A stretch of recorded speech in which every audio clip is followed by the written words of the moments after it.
Salut les fâcheux, je vous retrouve aujourd'hui pour un épisode spécial 1er mai.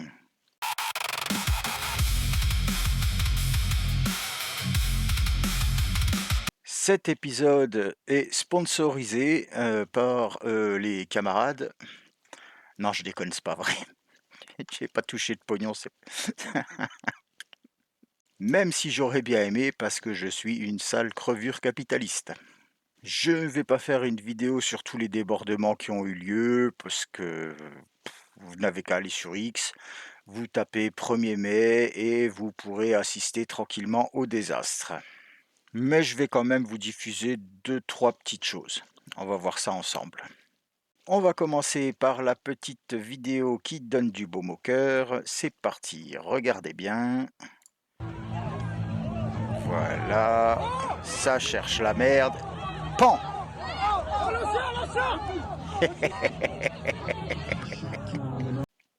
Voilà, voilà. Action, réaction, sanction. C'est clair, net, précis, rien à ajouter. Alors, là, on va encore regoûter aux éternels discours sur les violences policières. Mais bon, si vous n'avez pas envie de prendre des taquets plein la tronche, n'essayez pas d'aller au contact, hein.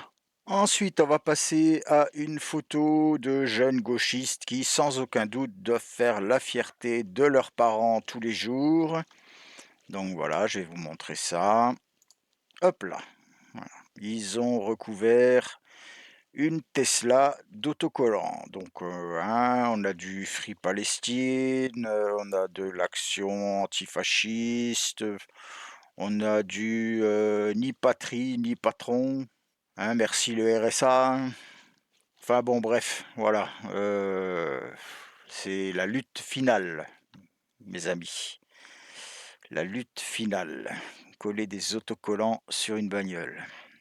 Nous avons maintenant une photo du grand guide suprême accompagné de son nouveau meilleur ami, le Obama français. Oui, je dis Obama français parce qu'apparemment monsieur est très à cheval sur ses noms et prénoms. Je le tente? Allez. Bali Bagayoko. Oh oui. Bon, j'aurai malheureusement pas ma petite vidéo de condamnation sur X. Si vous n'avez pas la ref, je vous invite à aller voir une vidéo de la chaîne La Minute Info. C'est rigolo. Alors, il y a un détail que j'aime particulièrement sur cette image, c'est que si vous regardez en haut à gauche, vous pourrez apercevoir donc le portrait de ce monsieur dans le plus pur style dictateur africain. C'est magnifique. Et au premier plan, hein, jamais loin de son patron, nous avons Manon Aubry, plus graisseuse que d'habitude. Elle a fait une vidange ou des frites, je sais pas. C'est horrible. Allez, on va redevenir sérieux 2 minutes. Donc là, nous avons une manifestation à Montpellier sur le thème du féminisme, de l'antiracisme et de la solidarité. La solidarité. Écoutez bien.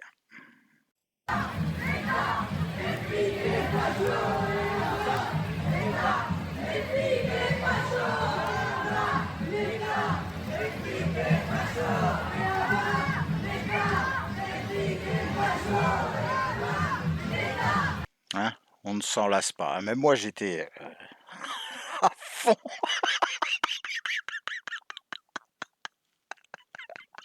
Voilà.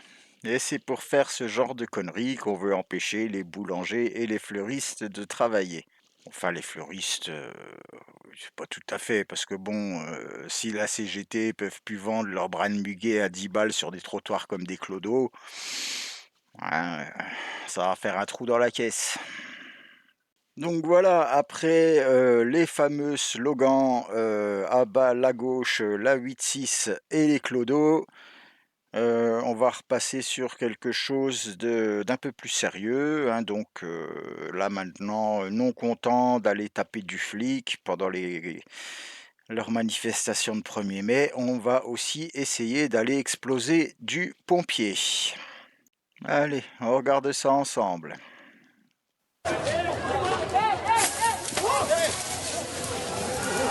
Non, mais vous êtes marrants, vous aussi, les fâcheux, là. Oh, ils se sont quand même cassé le cul à allumer un feu. Quand même pas pour que les pompiers viennent l'éteindre, quoi. Oh, ils se sont donné du mal, les... Comme pour chaque 1er mai, on a le droit à un épisode de la série Toute pourrie France Inspection du travail. On se demande ce qu'ils foutent le reste de l'année, parce que bon, on les voit pas trop chasser des clandestins dans les cuisines ou sur les chantiers de BTP. Mais le 1er mai, les gars, ils sont là, hein. Là. Allez, on s'écoute ça. Eric, ils sont passés à quelle heure les inspecteurs? Ils sont passés à 8h15. Ah ouais, 8h15. Et eux, ils avaient le droit de travailler le 1er mai. Je me suis pas permis de leur demander, mais Voilà, 8h15. Le reste de l'année, on sait même pas s'ils sont levés à cette heure-ci ou s'ils en sont encore à prendre le café avec les collègues. Mais là, le 1er mai, ils sont sur le pont. Tous les autres fériés, on peut bien les faire sauter, hein, que ce soit la Pentecôte, le lundi de Pâques, le vendredi saint, tiens, pourquoi pas Noël? Allons aussi pour Noël, hein. Ah ça peut sauter sans problème. Mais attention, on touche pas au jour des communistes. Enfin, des communistopétainistes. Alors là, il y en a qui se disent, ça y est, Ed, il a eu 3 jours, il a commencé à se mettre une pépite vendredi matin, il a toujours pas terminé. Non, malheureusement, je suis sobre. Et on va regarder ensemble quelques images. Du mois de mai n'est pas seulement la journée du muguet, c'est surtout la fête de l'union et du travail. En ce 1er mai 1941, le muguet porte-bonheur et symbole de renouveau depuis la Renaissance va servir la propagande. Le 24 avril, en pleine occupation allemande, le gouvernement de Vichy a décrété officiellement le 1er mai, fête du travail. Fête du travail. Retenez bien, fête du travail. Et jour chômé, espérant ainsi rallier les ouvriers. Et vous allez voir maintenant pourquoi je fais cette précision. Nous avons donc ici un post de Yann Brossard qui dit « Un très très beau 1er mai à Paris, la journée internationale de lutte pour les droits des travailleurs et pas la fête du travail comme le répètent les nostalgiques de Pétain. Quand on est sénateur communiste, et je le répète encore une fois, communiste en 2026, ça devrait être interdit. Des fois, on ferait mieux de fermer sa grande bouche. Hein, alors bon, on commence à avoir l'habitude avec la gauche, hein, on réécrit l'histoire comme ça nous arrange. Oui, bon, sauf que là, pas dire que c'est un journal fâcheux, hein, qui a diffusé ça. C'est France 3. Ils sont de chez vous. Bon, un tout petit peu plus chez Mélenchon Parti Socialiste, mais on va pas chipoter. On va maintenant écouter les déclarations de Martinez, de la CGT. Il m'avait pas manqué celui-là. Remarquez, c'est comme se taper Macron le 14 juillet. Martinez, le 1er mai, c'est obligatoire, quoi. Donc écoutons ce cher Martinez qui va nous expliquer que la violence dans les manifestations, c'est l'extrême droite, la fameuse. Ça ressemble beaucoup à l'extrême droite. Ah bon? Ah lui, il les reconnaît comme ça, lui, si tu veux.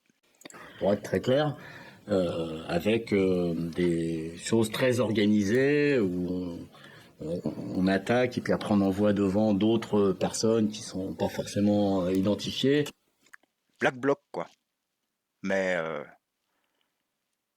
ils sont pas d'extrême droite, Philippe. Qu'est-ce qui vous fait dire que ça ressemble à l'extrême droite? C'est aussi les propos qui ont été prononcés ou... Les propos qui ont été prononcés.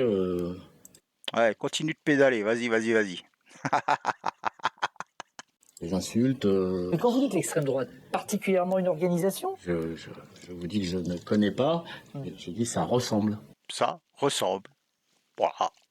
Non, mais pourquoi pas. Bientôt, on va voir l'extrême droite balancer des boules de pétanque sur les flics dans des ZAD. Hein? C'est possible, tout est possible en 2026. Je crois qu'on a fait le tour de la blague, sachant que les plus courtes sont les meilleures. Si vous avez aimé cette vidéo, je vous invite à me laisser un petit pouce, peut-être même un petit abonnement si le cœur vous en dit. Dites-moi dans les commentaires ce que vous pensez de tout ça. Dites-moi aussi si vous êtes un salopard de capitaliste comme moi, que vous préféreriez travailler le 1er mai. Ou en fait, si vous êtes bien chez vous, à glander, barbecue, repas en famille, sans pain. Sur ce, je vous laisse ici et je vous dis à bientôt les fâcheux.